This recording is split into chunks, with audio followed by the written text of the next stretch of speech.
10.4.2 패널과 레이아웃. 이번엔 패널에 사용되는 레이아웃에 대해서 알아보도록 하겠습니다. 패널에는 기본적으로 이와 같이 여러 개의 컨트롤들을 삽입할 수 있으며 삽입이 된 이후에는 이 패널 단위로 이동이 가능합니다. 그리고 이 패널, 기본적인 패널 같은 경우에는 레이아웃 자체가 없기 때문에 이와 같이 절대 좌표에 위치하게 됩니다. 즉 우리가 드래그해서 드랍하는 그 위치에 위치하게 됩니다. 그리고 컨트롤이 삽입되는 순서에 따라서 배치되는 플로우 레이아웃 패널이 있고요. 그리고 테이블 형식으로 배치되는 테이블 레이아웃 패널도 있습니다.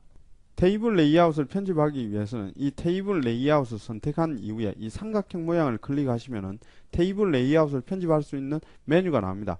단순한 추가나 제거일 경우에는 이 메뉴를 이용하면 됩니다. 그리고 약간 복잡한 작업일 경우에는 행 및 열 편집을 클릭하시면 되겠습니다.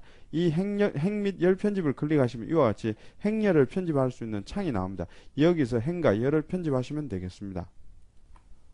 10.4.3 도크와 앵커. 이 도크 같은 경우에는 컨트롤 배치를 하는데 이와 같이 탑이라든지 바텀, 레프트, 라이트, 필 이와 같이 5 영역으로 나누어서 컴포넌트를 배치시킬 수가 있습니다. 그래서 여기에 패널을 5개 이렇게 배치를 하고 있는데요. 그 배치할 때 도크의 속성이 각각 여기는 탑이고 여기는 바텀입니다. 그리고 여기는 레프트, 여기는 라이트, 그리고 가운데는 필이 되겠습니다.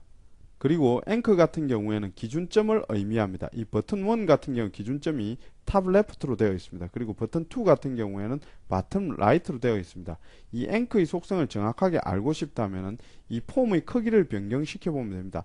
이와 같이 폼의 크기를 변경시키면 앵커의 속성에 따라서 버튼이 배치되는 위치가 달라집니다. 버튼 1 같은 경우에는 탑 레프트로 되어 있기 때문에 위치가 이동하지 않습니다. 하지만은 버튼 2 같은 경우는 기준점 자체가 바텀 라이트이기 때문에 바텀 라이트를 기준으로 크기가 커지면 계속해서 버튼 2는 이동하도록 되어 있습니다. 10.4.4 스플리트 컨테이너. 이 스플리트 컨테이너는 영역을 분할할 수 있는 컨테이너입니다. 예를 들어서 여러분들이 이 스플리트 컨테이너를 추가하게 되면 이와 같이 영역이 분할되고 왼쪽에는 패널 1, 오른쪽에는 패널 2가 이렇게 추가됩니다. 그리고 이 스플리트 컨테이너가 이와 같이 수직으로 분할되는 이유는 이 스플리트 컨테이너의 오리엔테이션이라는 속성이 버티컬이기 때문입니다. 이 영역 분할선을 잡고 이와 같이 이동을 시킬 수 있는 특징이 있습니다. 그리고 여기서는 패널 2 영역에 스플리트 컨테이너를 하나 더 추가하고 있습니다. 이렇게 되면 패널 2 위에 스플리트 컨테이너가 통째로 하나 추가가 됩니다. 이때 오리엔테이션 속성을 호리존탈로 주었기 때문에 이와 같은 모양이 됩니다. 10.5 공용 컨트롤.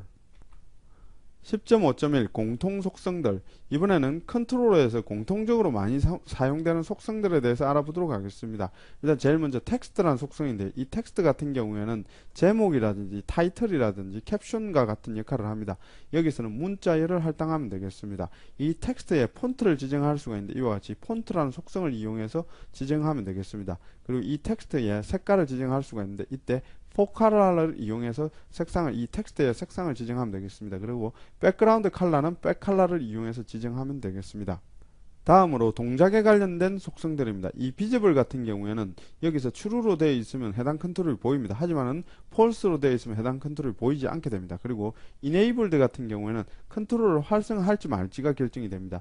여기서 true, false의 값을 가진 false가 되어 있을 때에는 해당 컨트롤을 사용할 수가 없습니다. 그리고 탭 스타트 같은 경우에는 탭 키로 포커스를 받을 수 있을지 없을지가 결정이 됩니다. 여기서도 true, false의 값을 가지게 됩니다. 그리고 탭의 순서를 지정할 수도 있는데요. 여기서는 탭 인덱스를 이용해서 탭의 순서를 지정할 수도 있습니다. 다음으로 레이아웃에 관련된 속성입니다. 여기서 로케이션이라는 속성은 컴포넌트의 위치를 의미합니다. 즉 이 위치를 포인트 객체를 이용해서 지정을 할 수가 있습니다. 이 포인트 객체를 이용하는 것 이외에 X와 Y라는 속성을 이용해서도 지정을 할 수가 있습니다. 그리고 컨트롤의 사이즈는 이와 같이 사이즈 객체를 이용해서 지정을 할 수가 있습니다. 그리고 도킹 같은 경우에는 어디에 배치될지를 의미하는데 여기서는 레프트라든지 라이트, 탑, 바텀, 필과 같은 값을 가질 수가 있습니다. 그리고 현재의 컨트롤이 기능이 좀 부족해서 이 컨트롤을 통째로 상속받아서 약간 더 구체적인 구현을 추가시켜서 사용하기도 합니다. 그리고 여러 개의 컨트롤을 묶어서 하나의 컨트롤로 만들어서 사용하는 경우도 있는데 이때는 유저 컨트롤을 상속받아서 새롭게 디자인을 해서 사용하는 경우도 있습니다. 이 두 가지 방법에 대해서는 앞으로 알아보도록 하겠습니다.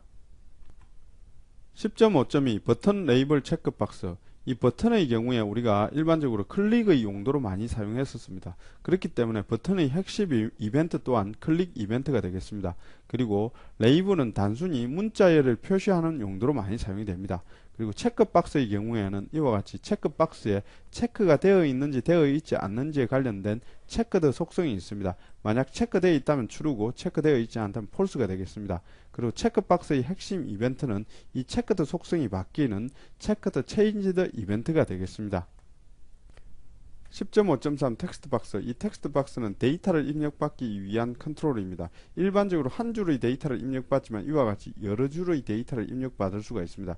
이때는 멀티라인이라는 속성을 true로 해주면 되겠습니다. 그리고 여기에 보시면 자동으로 다음 줄로 넘어가는 기능이 있습니다. 이것은 워드랩 기능입니다. 이 워드랩 기능을 true로 설정하시면 이와 같이 다음 줄로 자동으로 넘어가게 됩니다. 그리고 여기서 이 텍스트를 통째로 얻고자 한다면 텍스트 속성을 이용하시면 됩니다. 그리고 이 텍스트를 줄 단위로 얻어내고자 한다면 라인저 속성을 이용해서 배열 형식으로 얻어낼 수도 있습니다. 예제를 보시면은 텍스트 박스에 텍스트를 입력한 이후에 확인을 누를 경우 이 텍스트 박스 안에 들어있는 데이터를 줄 단위로 얻어내어서 각각 메시지 박스를 이렇게 띄워주는 예제입니다. 코드를 보시면요, 텍스트 박스의 데이터를 이와 같이 얻어내어서 트림을 하고 있습니다. 이 트림을 하면은 데이터의 양쪽 끝에 있는 공백을 잘라내게 됩니다. 이렇게 했는데도 데이터가 있다면은 텍스트 박스의 데이터를 줄 단위로 얻어내기 위해서 이와 같이 라인즈라는 속성을 이용합니다. 이렇게 하면은 배열 형식으로 데이터를 얻을 수가 있습니다. 이 데이터를 for each 문을 돌면서 얻어내어서 메시지 박스를 이렇게 띄워주고 있습니다. 10.5.4 리스트 박스와 콤보 박스. 이 리스트 박스와 콤보 박스는 아주 비슷합니다. 리스트 박스는 전체 목록을 보여주고 거기서 선택할 수 있게 합니다. 예를 들어서 이와 같이 전체 목록을 보여주고 거기서 이와 같이 선택을 할 수 있게 합니다. 콤보 박스 같은 경우에는 이와 같이 하나의 목록만 보여줍니다. 그리고 여기 화살표 키를 눌러서 여기서 드롭다운 방식으로 목록을 보여줍니다. 여기서 선택을 하게 되면 선택된 데이터가 이렇게 하나의 목록으로 보여지게 됩니다. 이것이 콤보 박스와 리스트 박스의 차이입니다. 속성창에서 데이터를 추가하는 방법은 리스트나 콤보박스나 동일합니다. 일단 여기서 아이템즈라는 속성에서 컬렉션이라는 부분이 있습니다. 이 부분에서 이 땡땡땡으로 되어 있는 이 부분을 클릭하시면은 문자열 컬렉션 편집기가 나옵니다. 여기에 데이터를 추가한 이후에 확인을 눌러주시면 이와 같이 콤보 박스에 데이터가 추가되는 것을 볼 수가 있습니다. 이 리스트 박스도 마찬가지입니다. 리스트 박스도 아이템즈라는 속성의 컬렉션 부분에 이 땡땡땡 부분을 클릭하셔가지고 추가를 하시면 되겠습니다. 리스트 박스에 데이터를 삽입하는 예부터 보도록 하겠습니다. 여기서는 텍스트 박스에 데이터를 입력한 이후에 삽입 버튼을 클릭할 경우 이 텍스트 박스의 데이터가 리스트 박스로 삽입되는 예입니다. 제일 먼저 텍스트 박스의 텍스트가 null 또는 empty가 아닌지 string.is null or empty라는 함수를 이용해서 확인을 하고 있습니다. 만약 null 또는 empty가 아닐 경우에는 데이터를 삽입하면 되겠습니다. 이때는 리스트 박스의 items라는 속성의 add라는 함수를 이용하면 되겠습니다. 이 함수를 이용해서 리스트에 텍스트를 이렇게 주면은 데이터가 리스트 박스로 삽입이 됩니다. 그리고 나서 텍스트 박스의 데이터를 클리어를 시켜주면 되겠습니다. 다음으로 데이터를 지우는 예를 보도록 하겠습니다. 리스트 박스에 하나를 선택한 이후에 삭제 버튼을 누르면 리스트 박스의 데이터를 삭제하는 예입니다. 제일 먼저 이 리스트 박스에 선택된 데이터가 있는지를 확인하기 위해서 selected index 속성을 확인하고 있습니다. 이 selected index 속성은 바로 선택된 인덱스를 의미합니다. 이 선택된 인덱스가 -1이 아니란 의미는 선택이 되었다는 의미입니다. 선택이 되었다면은 리스트 박스의 items라는 속성에 remove at이라는 함수를 이용합니다. 이 remove at은 인덱스를 이용해서 데이터를 삭제하는 함수입니다. 그래서 여기서는 selected index를 삭제하고 있습니다. 이렇게 하면은 현재 선택된 데이터가 삭제되게 됩니다. 마지막으로 리스트 박스에 있는 모든 데이터를 문자열로 묶어서 이와 같이 메시지 박스를 띄우는 예를 보도록 하겠습니다.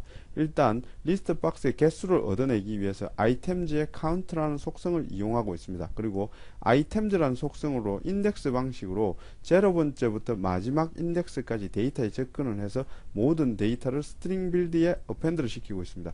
이렇게 하면은 스트링 빌드에 모든 데이터가 추가되어서 들어가게 됩니다. 이렇게 추가된 이 데이터를 메시지 박스를 이용해서 이와 같이 스트링 빌드에 toString에서 데이터를 얻어내서 메시지 박스로 이렇게 띄워주면 되겠습니다.